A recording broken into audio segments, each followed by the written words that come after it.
Welcome to Between Product and Partnerships, a podcast focused on bringing together product, partnership, and engineering leaders to discuss how to build, support, and scale SaaS ecosystems. Presented by the SaaS Ecosystem Alliance and sponsored by Pandium, an integration platform and marketplace for ecosystems. Hi, everyone. Thanks for listening in. If you're new to our podcast, welcome. My name is Liz Garcia. I'm the community manager of the SaaS Ecosystem Alliance, and I'm also on the marketing team at Pandium. Today, I'm talking with Katherine Tooley, who is the technology partnerships manager at LogicGate, which is a modern risk management solution. So thank you for taking the time and showing interest in our podcast, Katherine. Can you tell our audience a little bit about yourself and your background? Yeah, absolutely, Liz. Thank you so much for having me. My name is Katherine, and I'm currently a technology partnerships manager with LogicGate.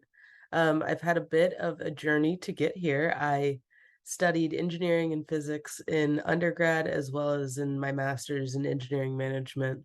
And then I started my career as an engineer. I worked in the biomedical space as well as the maritime shipping space. And then in my previous role, I did a rotational engineering program and then moved into their software team at the same company, which is where I got my start in partnerships. So I started managing their partner portfolio and their program. And I found software incredibly interesting, as well as I really enjoyed the social aspect of my job working in partners. And so I started to look for another job that was based primarily in software in the SaaS space, doing the same thing. And that's really where I came across LogicGate.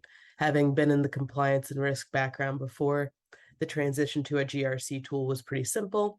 And now I manage our technology partners as well as work with our product and sales teams. Nice. Really interesting background to hear from. What would you say was your primary driver to transitioning to technology partnerships? It seems like you wanted more of that social aspect in your role. As an engineer, I really enjoyed the analytical piece of my education and of my previous roles, but I found that I worked very well in a collaborative space and more of a customer facing space. So it was a really big transition to move from really numerical engineering, very lab based work to customer focused, client focused, and having that level of professionalism change in my day-to-day environment. And so as I started to work with clients at my previous role, I found that I really gained energy through working with other people and was able to translate a lot of our engineering into a conversational or ingestible way that people could understand. And so I found that as a really big strength and decided to capitalize on that moving forward in my career. So I moved over to partnerships completely. Yeah, I definitely see that as that would be a great strength to have in the partnership space, just because I feel like not too many partnerships professionals have like that really strong like technical background. But to dig a little bit into your day-to-day work, I know in our previous conversation, something interesting that came up was the reporting structure of technology partnerships at your organization and also at previous organizations that you've been with. I know you mentioned that LogicGate, your role as a tech partner manager sits under sales. So I'm interested if you can give us some insight into kind of what the rationale for that choice was, because a lot of times in a lot of the interviews that I've done, this role would sit under product, but it does shift and change. So kind of what the rationale for that is, and also what kind of KPIs do you work towards sitting under sales? Absolutely. So that was a change for me as well, having come from a alliance organization that sat under product.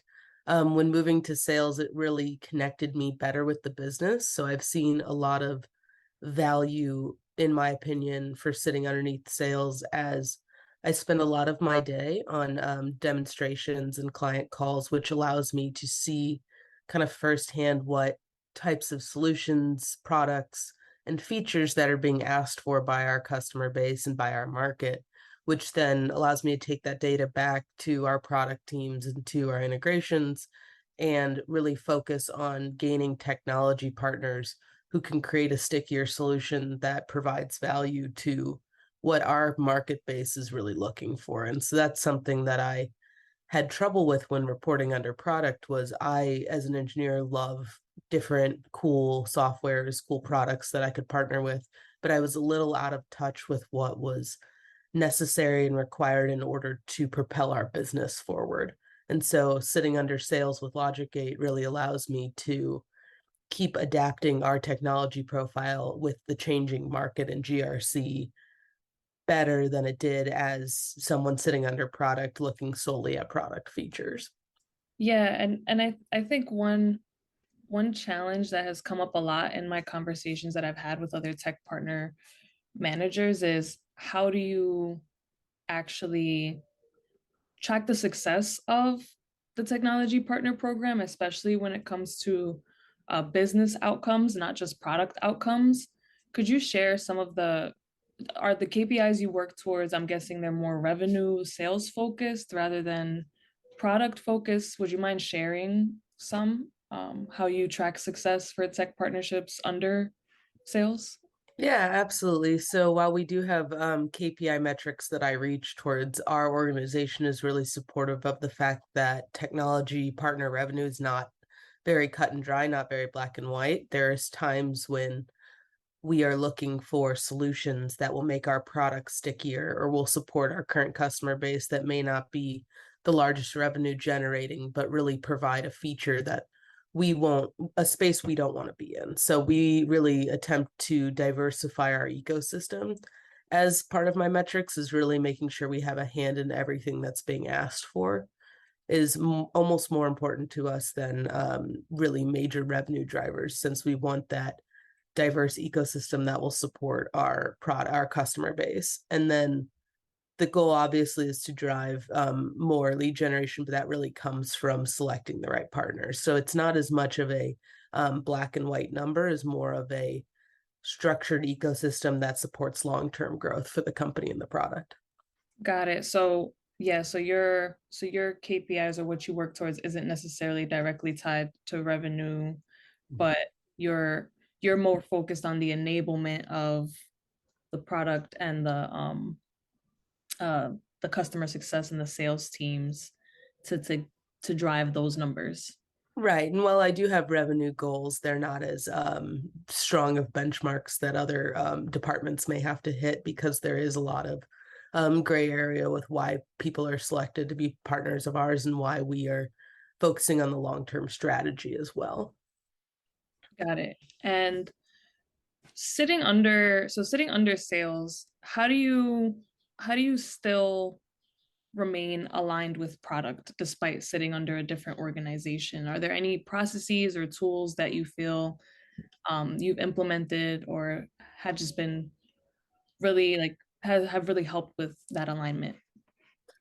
As someone who sits under sales in this role, it required a lot of a direct effort from myself to, as I onboarded about 9 months ago, I really made an effort to focus on setting up repeated interactions with our technology and product teams in order to best understand kind of the pain points that were existing in integration. And as an engineer, it was best for me to be able to sit in on our technology calls and really hear what were hesitations in certain API integrations, as well as red flags, green flags with the documentation we'd receive from partner companies. So that really allowed me to vet better our technology partners to be better fits. And that was a well received decision by our product team in order to kind of be that first line of defense and in order to help them best position integrations. And so by being someone who is able to communicate with sales where our resource allocation is and where our interests are from the product lens, I'm able to kind of be that bridge between our two pieces of our organization. But what's great about working at a startup is because it's so small, we do interact very much all day long with both departments, and there isn't as much division between product and sales. So everyone really does work hand in hand. No, that's great. And I'm curious to hear if because one other common struggle that I hear with technology partner managers is getting that buy-in from product for integrations, especially when resources are tight. Um, I'm curious if you had a similar experience with like getting buy-in from product, and just yeah, how you've developed that buy-in from them, what has worked for you.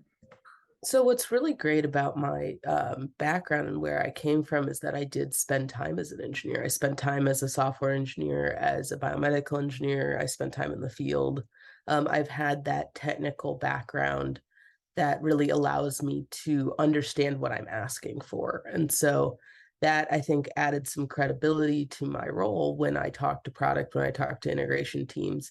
And this worked the same way at my previous organization as well, that having had that technical background really allowed me credibility and understanding of the amount of resources and time that I was asking for. And so I think that that allows more of an open dialogue between myself and the teams that are actually building, and that it's not a blind request. And so I'm able to hear out kind of their timeline, their resource allocation, the hesitations they have, truly understand what they're asking and what I'm asking for. And then I'm able to validate that from a sales perspective. So it creates kind of the last piece of why we're doing it comes from sales, but how we're doing it comes from product. And I can measure those together in order to create a good roadmap for our integrations.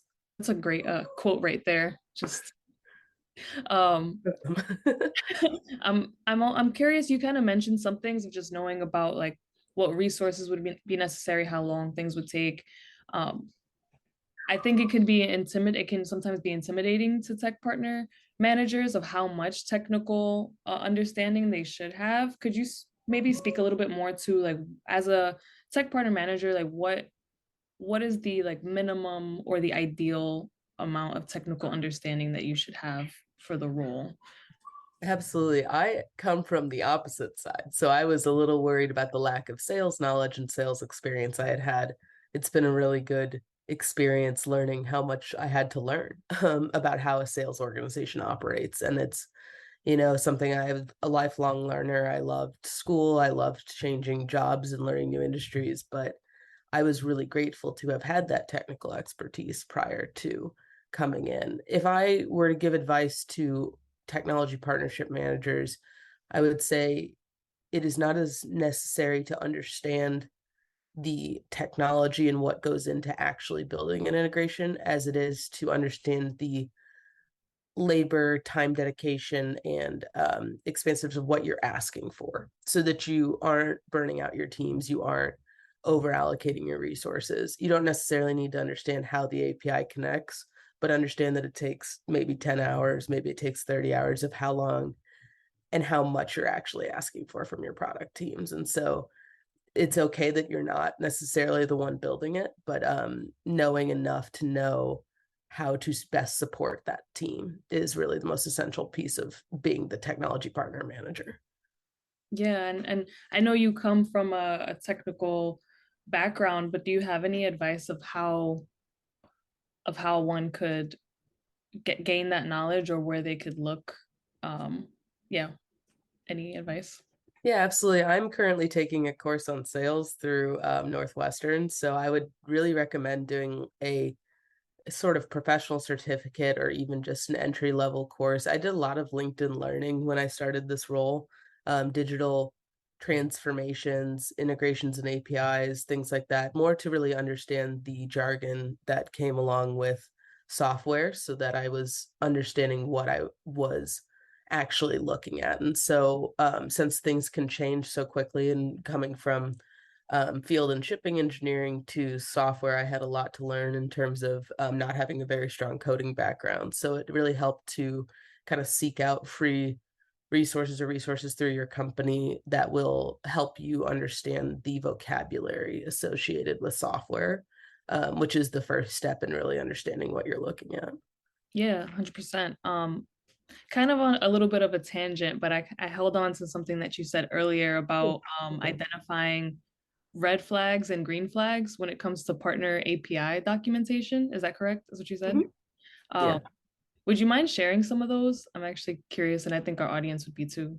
Yeah, absolutely. And so this is kind of expansive across my entire career, not specifically LogicGate, but Having the ability to review organized API documentation, seeing the maturity of APIs and seeing the maturity of the organization with their other integrations. And so when I talk to a potential inbound partner, I like to look at how many partners do they have in their ecosystem? How are they connecting? Do they have webhooks versus API integration?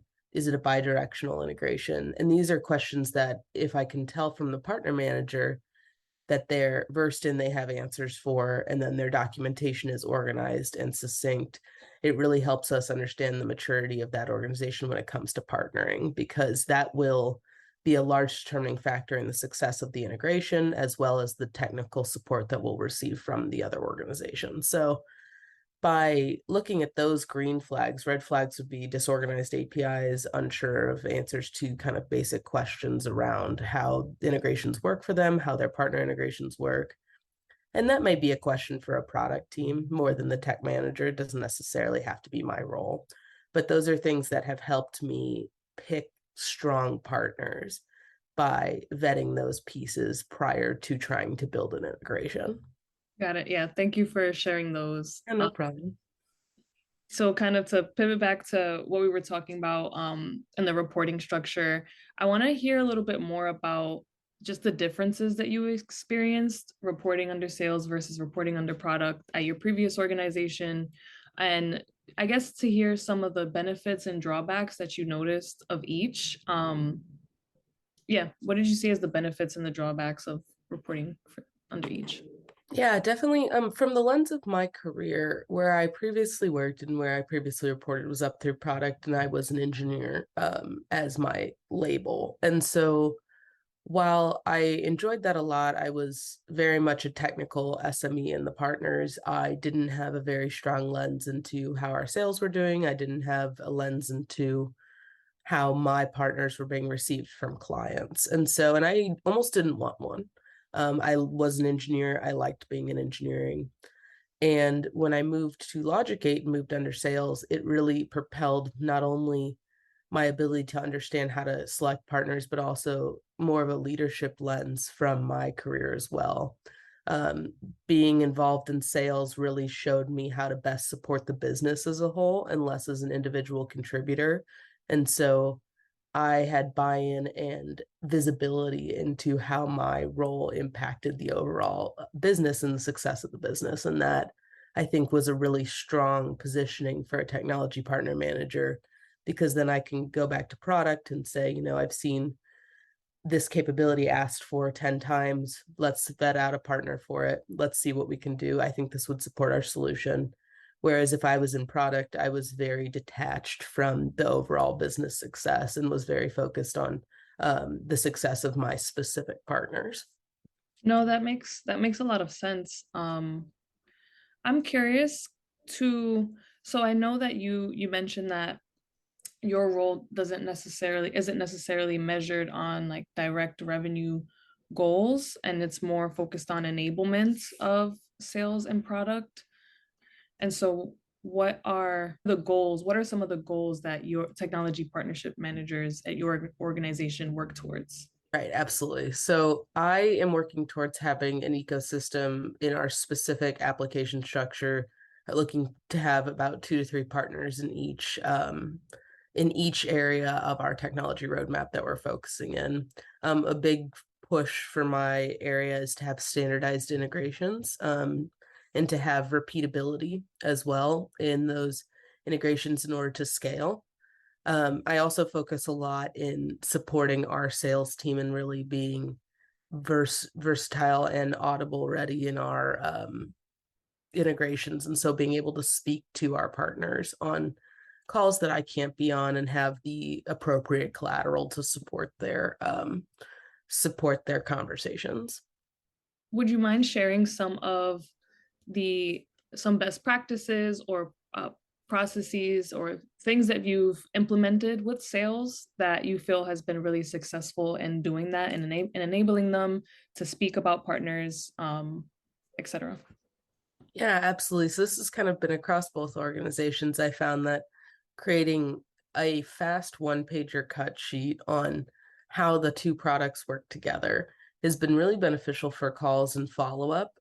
While you may be on a call talking about our product, you may not be talking to the decision maker there. So having that ability to follow up with documentation on how the program works that's branded and clean shows that really alignment between your company and your partner company. And in terms of enablement internally, things that I found more successful is working with specific role groups as opposed to doing large calls of the entire sales organization. I try to break up my enablement sessions based on the role.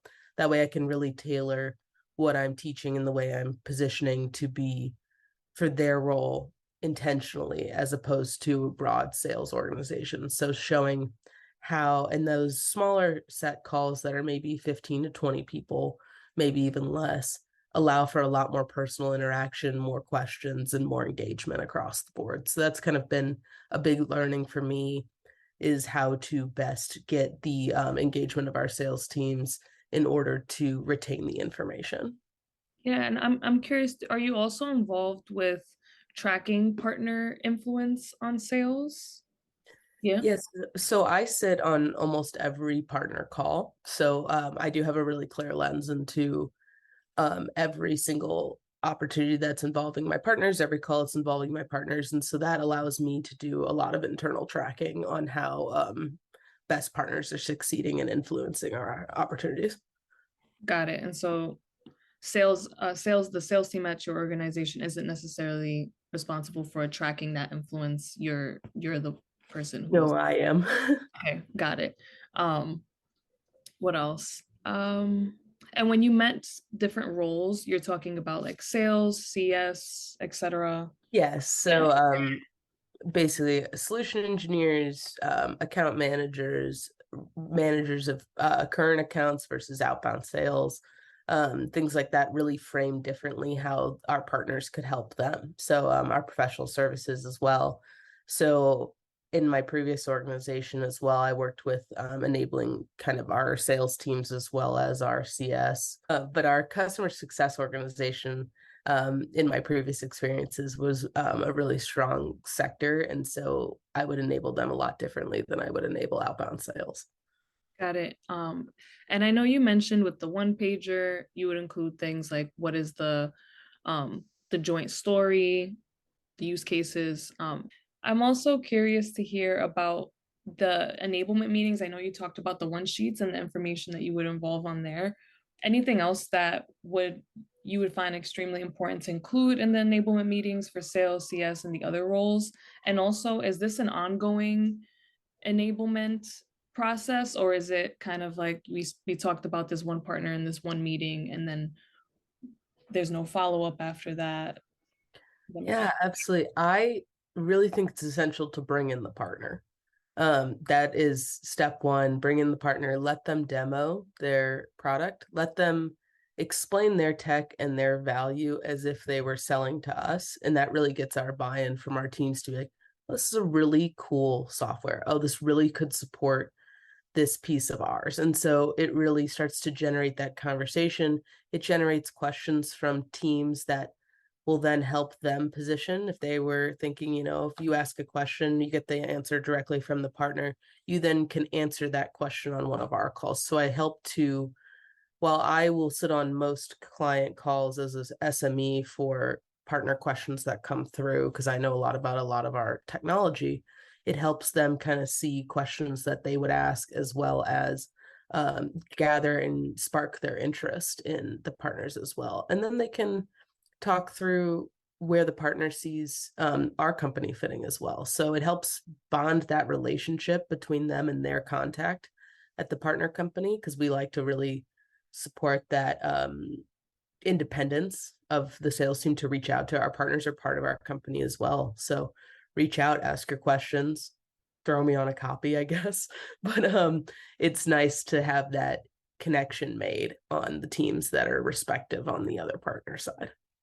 Yeah, that idea of that like partner roadshow is really good. And I do like that open line of communication too between the partners and sales. So moving on from sales enablement, I know you are also working with the product team. You mentioned some of the ways that you enable the product team taking information such as like integration requests and giving them that information. Any other processes or tools that you use to like collaborate with product and enable them in your role?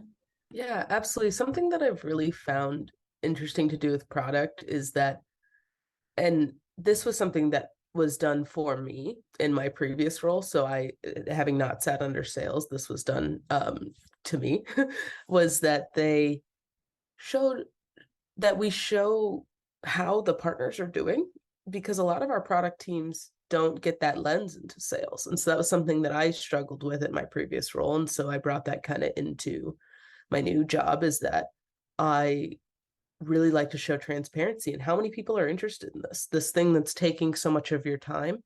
How is it doing in the sales side of the organization? How is it being received? What are common struggles that we're seeing with clients that kind of information may not be being passed back to the teams that are actually building it? And so it allows for pivoting in resource allocation, allows for pivoting in long-term strategy, but it also kind of allows for a little bit of joy in, hey, you spent 20 hours building this. Everyone loves it. Like, here's your product feedback. And so that doesn't necessarily, that sales lens doesn't always reach our product teams. And so I found that that's really motivating. And so when I speak in our integration leadership calls, which is kind of a lot of the product teams that work in between, I'm able to kind of give them a lens into how these integrations that they work so hard on are performing and how they're impacting the business. And so I found that really valuable as an engineer to kind of see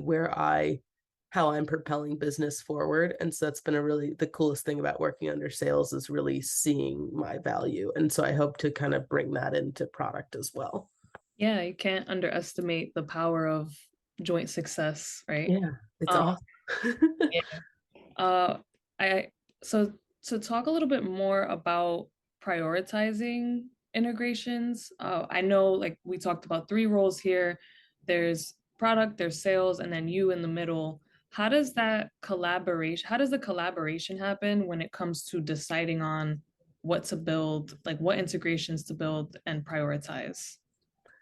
Oh, and that's so tough. I As an engineer, I see some really cool technology that I just love and I could see value in. And sometimes that's not the just driving factor. We have to really take a lot of time to listen to our clients and listen to our market base and see what's coming. For example, in the next few years, there'll be a really large push into ESG, environmental social governance. I love that topic. I think there's some really cool partners out there that we could pursue, and the regulations around it that would really drive the purchase of a tool in ESG are not coming for 5 more years. So while I love the idea, while I love the concept, it may not be the highest priority on our roadmap, since the driver to purchase an ESG tool won't be in place for a few more years.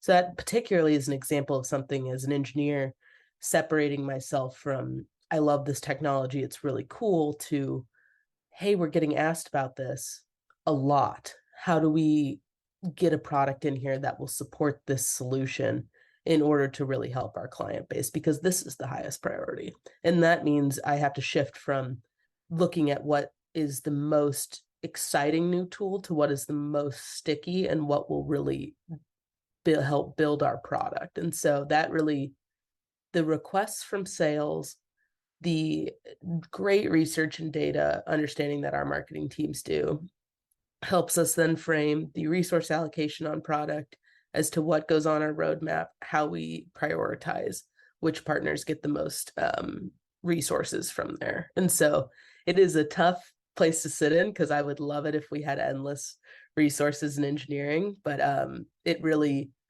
is about stacking your roadmap to be in the best support of your customer base.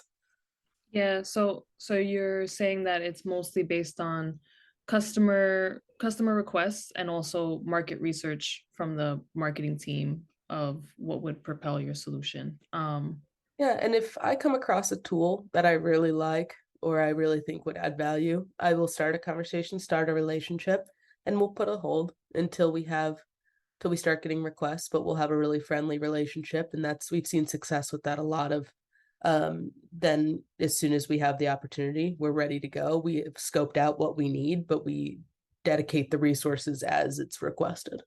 So I'm interested to hear about some maybe pitfalls or mistakes to avoid that you've maybe experienced or challenges that you've experienced when it comes to enabling sales or end product as a tech partner manager. Oh, absolutely. Plenty of those. I a big thing I would say is someone coming if you came into partnerships from my angle would be not approaching sales as if it were simple. I think I was so used to the rigor of engineering that when I was placed in the sales organization, I didn't think about the dynamics and level of intellect that goes into navigating client facing interactions. And so I think I had so much to learn, and I would just really advise people to be transparent with how where their struggles are. I always tell people there are a few classes that I didn't do well in school, and people ask me about them. I'm like, yeah, please don't ask me to do that. Like that's not my strength. And so I really leaned on when I moved into this role, I really leaned on I can be a technical SME. Help let me learn the product, let me use the product. But what I'm going to need support on is I don't necessarily understand deal cycles yet. I'm going to ask a few questions that may be below my level in sales, but I'll get up to speed quickly. So I enrolled myself in a course. I started worked with my boss, who's a great mentor in how to do sales and how to get up to speed. But then I guess from the other angle would be if you come into this role as a sales professional, really taking the time to use your product. So take some time to play around in the software, ask questions, read the documentation you're providing to clients so that you have the ability to understand your software well from a product lens too, so that you know how partners will interact with it. Because you're going to be asked a lot of technical questions and you need to be able to understand how different types of software will complement yours so that you can best understand the client experience. So I think being really transparent with where your strengths are, I think it's really cool that you can add value in different places, but there'll always be something to learn, and just being very open and honest about what you need to learn and being very hungry for that information when you come into new roles. Yeah, I think that's really great general advice. And hearing you talk about that kind of brought another question to my mind of how did you coming into your role, did you feel like you needed to work on getting buy-in from sales to work with partners? Or to or was that kind of just a part of the organization's culture or something that you feel like you had to help cultivate? So it has been a really great experience with LogicGate specifically that our leadership has majorly bought into our partner program. They are so supportive of it. It's constantly reiterated from leadership that partners are a great success tool, great opportunity for us to look for revenue. I think that across the board, in my opinion, a lot of the buy-in from sales comes from upper leadership. I'm a younger partner manager. It's great. All of our sales team is so respectful of me and works really great with me. But I know I've seen and heard from colleagues that it's difficult to get that buy-in. And I think that having that driver from the people who are determining their success, so their bosses, the higher ups in your organization, it needs to be an entire organization commitment to partnerships in order to drive that revenue. And then, focusing on what drives your sellers and figuring out how to best support that. And so we really have our sales team has a lot of visibility into what we do. We've been given a lot of time to speak with them. We're always granted time during big organizational events to kind of discuss partners, and that helps a ton. But I think I've seen from previous organizations as well as from colleagues in the space that without that leadership buy-in, it's really difficult to gain traction in your sales team. So I'm really grateful for the organizational structure at LogicGate for helping support us. Yeah, that's why I asked the question because I I've definitely heard that side from a lot of other interviews and other tech partner managers that I've spoken to. So yeah, you're in a good spot. I like it a lot. Yeah. That was my last question. Thank you, Catherine, for taking the time. Is there anywhere where our audience can connect with you? Yeah, absolutely. So my LinkedIn is great. Probably the best way to reach me. It's under Katherine Tooley. I think there you can find a little bit more about my background. And I'm always happy to answer messages and connect with people and other partner leaders as well. Anybody who's interested in getting the space, especially, young women engineers who are looking for that dynamic piece of their next role. I'm always happy to talk to anybody who's interested. Amazing. Thank you so much for taking the time.